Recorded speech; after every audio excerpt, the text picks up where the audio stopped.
नमस्कार मित्रांनो, आमच्या चॅनलवर नवीन असाल तर चॅनलला नक्की सबस्क्राईब करा, म्हणजे तुम्हाला मालिकेचे नवनवीन एपिसोड सर्वात अगोदर पाहायला मिळतील. तर तुला शिकवीन चांगलाच धडा या मालिकेमध्ये काय घडलं ते आपण बघणार आहोत. तर इकडे अक्षराच्या घरी अक्षराची आई आणि अक्षरा बोलत असतात. तर अक्षराची आई बोलते, अक्षी बाळा तू जा त्या घरी, पण माझं एकच म्हणणं आहे की भुवनेश्वरी मॅडम तुझ्यासोबत जे वागल्या त्या पुन्हा वागल्या नाही पाहिजे.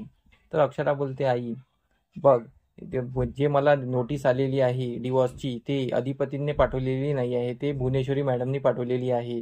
आणि ते मला पूर्ण 100% गॅरंटी आहे की ते त्यांनीच पाठवलेली आहे, कारण की अधिपती पाठवू शकत नाही. आणि याचाच मला पुरावा शोधायचा आहे. त्यासाठीच मी त्या घरात जाण्याचा निर्णय घेतलेला आहे. तर अक्षराची आई बोलते, पण तू आता हे सुगावे गिगावे करत बसू नको.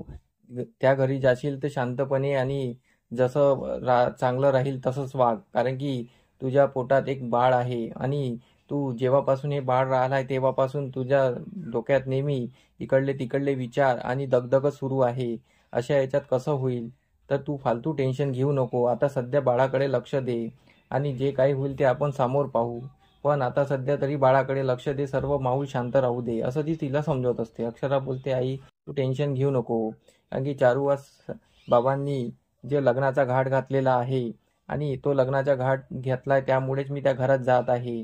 आणि त्यांनी जर एवढी मोठी रिस्क घेतली आहे तर मी का नाही घेऊ शकत, असं ते एकमेकासोबत बोलत असतात. इकडे भुवनेश्वरीने आजीला तयार केलेलं असते की अक्षराच्या घरी जायला. तर आजी बोलते, ठीक आहे मी जाते. तर आजी अहिराचं ताट घेते आणि अक्षराच्या घरी जायला निघते.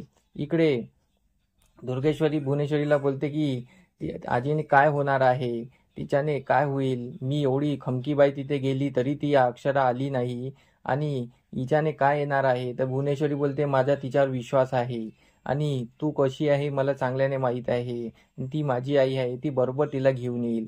मग आजी निघत असते तेव्हा भुवनेश्वरी तिच्या आईला भेटत असते आणि बोलते की आई आई जाऊन सुनबाईला डायरेक्ट घरी घेऊनच ये आणि चांगल्याने घेऊन ये आणि तिथे निवांत बोल, असं काही गडबडीत बोलू नको आणि शांतपणे बोल.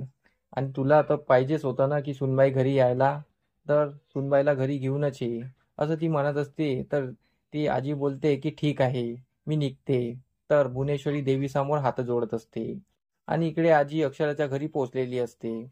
आणि अक्षराच्या घरी आजीला पाहून सर्व एकदम शॉक होतात आणि अक्षरा पण शॉक होते.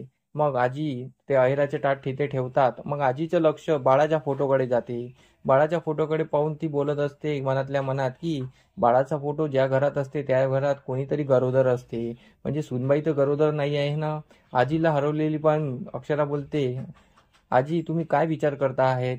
तर आजी बोलते की तुझ्या घरात हे फोटो बघितला लहान मुलाचा की कोणी गरोदर असल्यासारखं, तर काही गुड न्यूज आहे का? तर अक्षरा आणि अक्षराचे आईबाबा गप्प बसतात.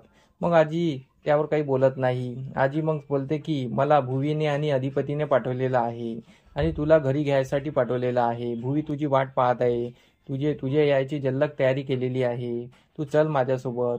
आजी तिला विनवण्या करते आणि समजवते. अक्षराच्या बाबाची तर अट नसतेच, अक्षराचे बाबा नाहीच जाऊ द्यायला म्हणतात, पण अक्षरा बोलते ठीक आहे मी तुमच्यासोबत यायला तयार आहे, पण माझी एक अट आहे. तर आजी बोलते, कोणती अट आहे? मग अक्षरा बोलते की मी त्या घरात यायला तयार आहे, पण मी त्या घरात आल्यानंतर जसं भुवनेश्वरी मॅडम म्हणेल तसं मी करणार नाही, कारण की माझंही काही मत आहे आणि माझ्या मताला काहीतरी आदर द्यायला पाहिजे आणि मी म्हणेल तसं पण झालेलं पाहिजे, त्यांनी म्हटलं तसं पण झालेलं पाहिजे, पण माझ्या मताचा आदर केला पाहिजे. तर आजी आजी विचारात पडते. आजी बोलते ठीक आहे मी भुवीला विचारते. मग ती भुवनेश्वरीला फोन करते. भुवनेश्वरीला फोन केल्यानंतर ती अक्षराच्या अटीबद्दल सांगते. तर अक्षराच्या अटी ऐकून भुवनेश्वरी बोलते, ठीक आहे आम्हाला सर्व मान्य आहे, तू सुनबाईला घरला घेऊन ये. तर आजी खुशीने बोलते की ठीक आहे. आजी आधी अक्षरासमोर येते की भुवी बोलत होती की तुझ्या साऱ्या अटी मान्य आहे, तू चल. तर अक्षरा बोलते ठीक आहे मी आता यायला तयार आहे.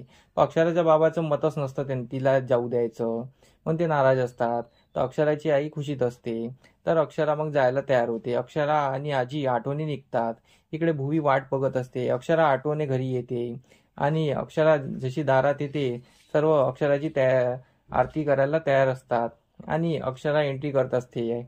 अक्षरा बोलते की आता मी या घरात आलेली आहे, आता भुवनेश्वरी मॅडम तुमची हकालपट्टी मी करणार, असं ती मनातल्या मनात बोलत असते. आणि इथेच आजचा भाग संपतो. आमचा एपिसोड कसा वाटला आम्हाला कमेंट करून नक्की सांगा. धन्यवाद. आमचा एपिसोड तुम्हाला कसा वाटला हे आम्हाला कमेंट करून नक्की सांगा. आम्ही तुमच्यासाठी नवनवीन एपिसोड घेऊन येत राहू.